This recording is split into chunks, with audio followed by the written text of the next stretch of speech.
What's going on, everyone, and welcome back to another episode of NLL Flash. My name is Tino Fera, your host, and we are going to continue to roll out these season previews. Next up, the Albany FireWolves. But before we get there, we need to introduce our guest, Mr. Borelli himself, Patty Gregoire. Pat, other than being the person who chirps me the most on Twitter, how have you been? Been good, man. It's what can I say? You're an easy target. You complain a lot. You like to throw out some bad No, I'm just kidding. I'm doing good, buddy. I'm doing good. Our hockey teams are struggling, so let's forget about them. Let's talk some lacrosse, okay? I would absolutely love to talk some lacrosse with you. So let's get into the Albany FireWolves, shall we? They have had a fire sale of an offseason. Their offense looks completely different. So in your eyes, what was their biggest move of the offseason? I mean, it's tough to narrow down one. Like you said, they completely revamp their offense. No longer do they have Joe Resetarits, Ryan Benesh, Andrew Q, Riley O'Connor. The list goes on. This is a completely new offense. Just for me, though, I think a lot of people are going to point to Kieran McArdle, a guy that has had some success in this league, a former 40-point scorer with the Toronto Rock, but a guy that's kind of struggled to find his way when he's playing with New York. Obviously, coming in with his new team here with the FireWolves, I think he's going to be a big acquisition, and he's going to have a much bigger role, especially coming off what we saw with the Water Dogs. But I'm going to go with a different Water Dog. I'm going with Ethan Walker, who had a pretty solid season in Georgia, 30 points in his rookie season in just 10 games.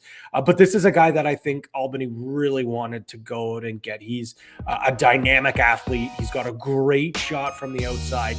And I think he's going to be a guy that thrives with the ball in his stick, a guy that the offense is going to be predicated around. But, that's the biggest acquisition.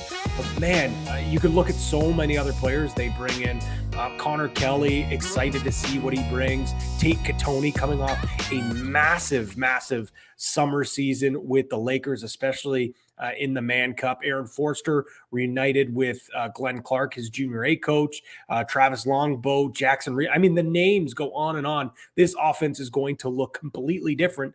The only two names that are familiar faces really aren't that familiar with this offense. And Tanner Thompson, who was used sparingly last year, and Charlie Kitchen, who I think had a very solid rookie campaign, but I think he's going to be a big force up front for this FireWolves team.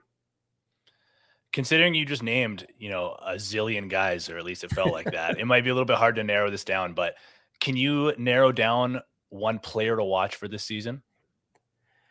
Oh man, it's really tough to just pick one, because as you mentioned, obviously their entire offense is completely revamped. But let's go to what I think their strength of this team is going to be, and I think it's going to be defense and transition. I think Jackson Nishimura is a guy that I'm going to have my eyes on this season. He was picked up in expansion to Vegas. Las Vegas really wanted him, but Albany clearly wanted him more, wanted to bring him back. They grabbed him, and he's a guy that had an awesome summer in the WLA. You saw a lot of him. He's a dynamic player. He's fast.